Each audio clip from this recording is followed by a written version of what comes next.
Now is the turn of Javier Díaz Cabrera. He's a young researcher from Gran Canaria, and he is currently part of the Instituto Geológico y Minero de España, working in the Geological Hazards Research Group. He completed his undergraduate studies in environmental science at the University of Stirling in the United Kingdom, and after that he obtained his master's degree in meteorology and geophysics at the University of Granada. He was also a participant in the GeoIntern program from GeoTenerife and has continued collaborating with GeoTenerife by participating in last year's Vulcana Symposium and helping guide this year's GeoInterns in their study of volcanic resilience in Garachico. His talk is titled Pilot Study, Volcanic Resilience in Garachico, Tenerife. So good luck. Thank you.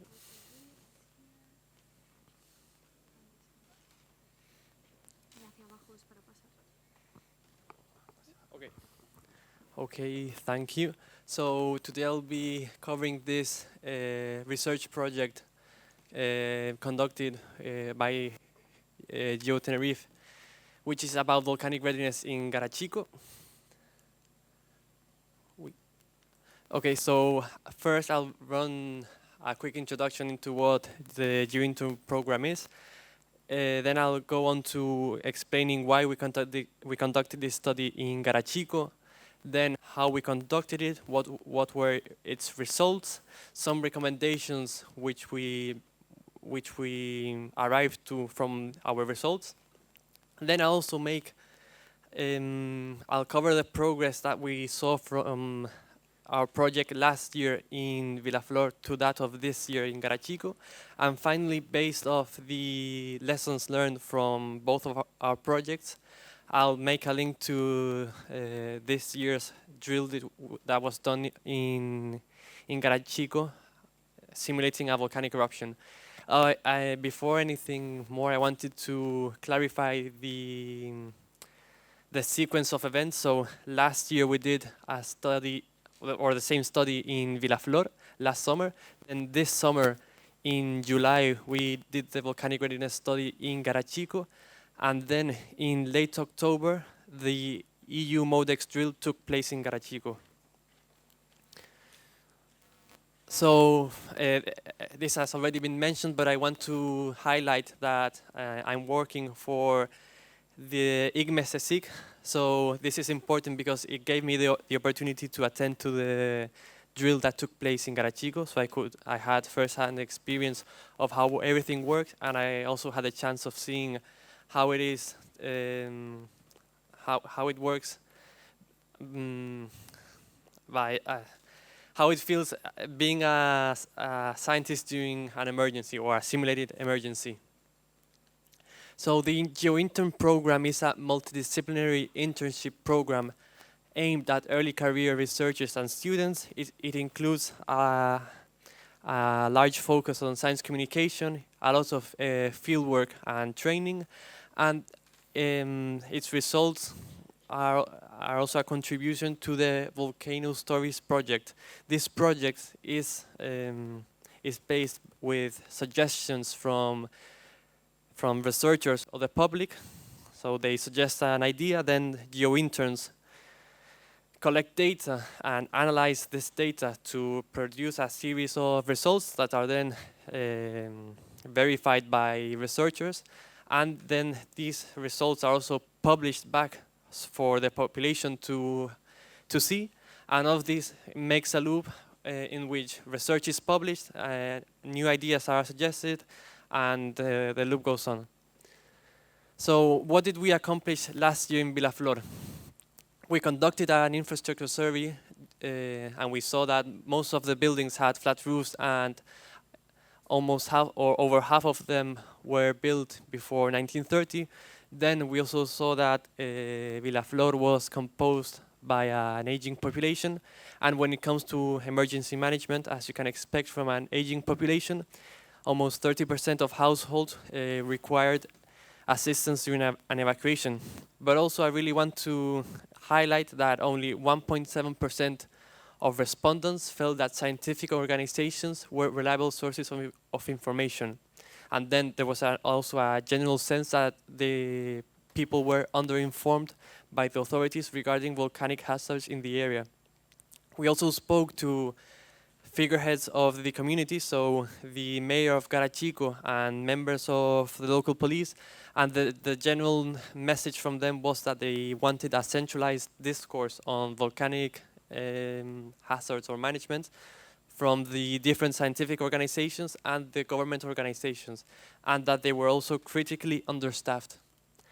From these results, we made a series of recommendations, which were to increase awareness via existing understanding of forest fire hazards. We arrived at this conclusion or this recommendation because people didn't really know anything or weren't used to the volcanic hazards. But for example, when we explained a lava flow through the advance of a forest fire front, they got to understand the different volcanic hazards. And then, apart from that, increasing scientist engagements with communities, and then everything around making information much more accessible for them. In this theme of making information more accessible, we developed this poster, which includes information on forest fire hazards, but also on volcanic hazards, so they have the information one next to another, and they can make links, and also what to do in each situation. So, why do we study volcanic readiness in Tenerife and in Garachico? Well, to begin with, in Tenerife we have almost a million inhabitants, and we also experience almost 8 million tourists every year. So we have a large population which is exposed to heterogeneous volcanism. This is both effusive, explosive, and hydromagmatic volcanism. So we have a scenario in which there's a large population exposed to a lot of different volcanic hazards. Then why do we study Garachico? Mainly because the EU MODEX drill was going to take place there in October. Then we also identified that Garachico was in one of the areas with the highest volcanic hazard of the island, which is this one, according to the Cabildo de Tenerife. And then we also, apart from that, we also saw that Garachico has a unique geographical setting. Its main settlement is located between the sea and high cliffs, and it only has 2 access roads, one to the west and another one to the east. So all of this motivated us to study Garachico. So what did we do? To begin with, we did an ISO patch mapping of historical eruptions. As I mentioned before, last year we saw that flat roofs were prevalent in Vilaflor, so we thought that studying ashfall would be something interesting in Garachico, as the same theme might be seen in Garachico. So this year's interns dug pits around the crater of Chinchero and Arenas Negras to see the depth of the tephra that had been ejected from the volcanoes. Then an infrastructure vulnerability map was conducted, in which a manual classification of roof types and the presence of water deposits was done using Google Earth. Then the resident survey was conducted, and also interviews.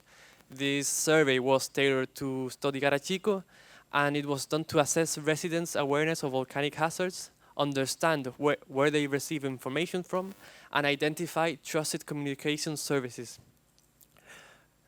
From this survey, we then conducted a thematic data analysis, and this was basically done to really extract the themes and what the people wanted to get across to us. So the results from the ISO patch mapping, we can see that on the left, this is the ISO patch map for Garachico or Arenas Negras deposits, or around the crater. And then this is the map for Chinchero. In the case of Arenas Negras, we see that most of the thickest deposits are located around the crater, as expected, but in Chingero we see that there's significant deposits spreading towards the north. From this we can infer that wind direction and strength is a critical factor in dictating where ashfall is where the thickest deposits of ashfall are present. So, for example, this is really useful for simulating future options or scenarios, because we can get a point on the map and make a simulation using tephra ejected and the wind direction to have a to forecast which areas could be affected the most by ashfall. From the infrastructure mapping, we saw that there was a prevalence of flat roofs in Garachico, the same as in Vilaflor. There's also an abundance of water deposits, and this is a big issue, as if these water deposits, if ash falls into these water deposits, they can become contaminated, and then these deposits are used for irrigation and also for human consumption. So we could experience water shortages. So from the in-person interviews, we spoke to the mayor of Garachico, José Heriberto. He told us that, well, he also mentioned the vulnerability of the town's water supply. This is because, for example, during the Arenas Negras eruption, the water channels that supplied Garachico got cut by the lava flows, so Garachico didn't have access to running water. Then he also mentioned the complexity of evacuations during previous emergencies. This is mainly because during an emergency, people often don't want to leave their homes and evacuate. And then he also mentioned that in Garachico he wouldn't provide information on volcanic hazards or what to do in an emergency until after the MODEX drill. Then we also spoke to Roberto Hernandez, and he mentioned he felt that there was a lack of guidance from political and scientific institutions on what to do during a volcanic emergency. He also wanted to see a greater cooperation between different levels of political institutions. And then he also felt that there was a lack of specific plans for volcanic eruptions. Next, from the resident survey, we saw that 96% of people were aware of the volcanic history of the island, which is really positive, as we can see that people are getting more accustomed to or getting to know better where they live, and the information that's being provided is starting to trickle down to the population. But then we saw that only 40% of respondents were aware of the drill. This could be because we conducted the survey several months before the actual drill, so maybe not as much information had been provided, but it also could mean that the information that had been provided hadn't reached the population. Next, we asked them what was their preferred source of information, and the most frequent answer was news coverage. However, we can see that the answers were pretty spread out. So this is a challenge when trying to inform the population, because a lot of information needs to be spread throughout a lot of different channels, but knowing that this is the case means that we're not going to rely just on traditional media to provide information, but that we know through which sources to inform them. Then, when it comes to who is a reliable source of information, the top answer was scientists. This is a great answer when we compare it to last year, that the trust in scientists was minimal.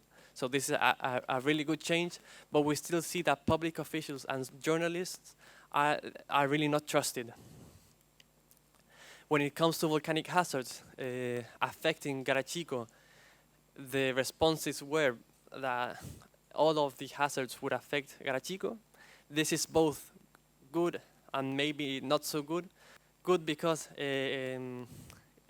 people are starting to get accustomed to the different hazards. Like they now know, for example, what a pyroclastic flow is, but this could also mean that they don't really know what the different hazards are. As for example, it would be surprising to see a pyroclastic flow affecting Garachico. When it comes to when we asked respondents or the population if they had a household volcanic emergency plan, 87.7% of respondents said that they did not have one. And then when we conducted the thematic analysis, the main causes for this was that they felt that they didn't have the information to produce this plan, and also that they didn't have the cognitive abilities to produce this plan. So maybe they felt that they weren't capable of making this plan because they felt they didn't have the information or the capabilities to do so. And finally, when they were asked what they expected from the drill, the largest share of responses were about learning or gathering information on what to do during a volcanic emergency, how to act. So, and that's the blue section, but also the yellow section is related to general information. So what people are really asking is for information. This could also mean that they also want a part of knowing what to do, but they also want more information on what's happening. So people really want to receive more information. So from our results, we made a series of recommendations, the same as last year. The first being information posters could be displayed in strategic places of Garachico. So, for example, in the main square, in the elderly association. In this way, even if people haven't got information at home, or even if, for example, there's a power cut or any situation, people can still attend to the main square or to the elderly association, and they'll see a poster there telling them what to do. Then we also found that the Garachico community group chat was a great way to spread information. In Garachico, they have a group chat, a WhatsApp group chat, and we asked them to spread our surveys from them through this group chat. And in this way, we received a lot of responses. So this could be a really powerful method of spreading information. Then we also thought that establishing connections with legacy media outlets was a good idea, as this is the preferred source of information. So, for example, accessing Televisión Canarias and getting them to help with science communication. And then also to use or to ask GeoTenerife to collaborate with scientific and government bodies to provide accessible information to the population. For example, during this year's GeoInterns produced this poster that can be used to inform the population. And here it guides or it gives information on what to do during a volcanic eruption. So basically asking GeoTenerife and its resources to help government bodies and scientific organizations to provide people with the information that they should be receiving. So this is a quick recap of what I mentioned before on the recommendations from last year from our study in Vilaflor. Basically, what I mentioned on using existing knowledge on forest fire hazards, also increasing scientist engagement and making information more accessible. And comparing our results from last year to this year, we saw that there was an improvement in the confidence in scientists, which is really valuable because in Vilaflor, this confidence was non-existent. Then we also saw an improvement in the knowledge of volcanic hazards, an improvement in the willingness of the population to collaborate, and an improvement in the engagement of the population with published information. So we see that there's been a series of really important improvements done. However, there's still some persisting issues. People are still complaining about receiving a centralized source of information. They also would like to see a greater accessibility to information, and then also a greater transparency in the information provided, and finally, more volcanic emergency training. So then, from the results from Garachico and Vilaflor, we also made a link to the EU MODEX drill to see if some of the issues which we'd seen in our studies had been acted upon. So for example, one of the issues we saw was a mistrust in scientific organizations, and an action taken to solve this was a strong presence from CSIC. If you see on the news, or if you were on the day, everywhere you looked, there was someone wearing a reflective vest from CSIC. But then also, something that was really valuable that I saw when we went up to take simulated lava samples was that members of CSIC took some time to speak to the local people that came up worried because they saw us wearing vests and they didn't know what we were doing. So they spent some time speaking to them, and you could really see that they had been comforted and they felt much more secure. Then when it comes to implementing techniques from forest firefighting, we in CSIC, or at least in INICME, we had a member from Protección Civil, or with a background in Protección Civil, come and work with us in CSIC, and this was really useful as it gave us another perspective to emergency management, and it improved the whole system. And then, for example, when it came to identifying the areas affected by lava flows, instead of labeling the lava flows with 1, 2, 3, 4, we changed to a grid system, which was much more comprehensive. As for example, if you had a first lava flow, a second, and a third from north to south, but then the fourth lava flow appeared further north, the whole system of the numbers started to crumble apart. But if you had the grid system, you could be like, go to A1, and you already knew on a map where that would be. And finally, another aspect to improve was the implementation of the lessons learned. So a lot of people complained that from the La Palma eruption, the lessons learned hadn't been applied. But then as soon as the drill began, there were advisory warnings to wear face masks. And this was something that wasn't done, or wasn't, that wasn't covered as much during La Palma. But as soon as the drill began, this action was taken, and there was also other examples of lessons learned that were applied. So even if some people complained that the lessons learned weren't applied, they actually were. However, we still see that some missing bits, and this is mainly that many people still didn't know what was happening during the drill. We don't know, or this could be because so the drill was realistic in that they didn't want to the people to exactly know what to do, so everything was planned perfectly, so that there was a bit of improvisation and everything could be tested better, or if that the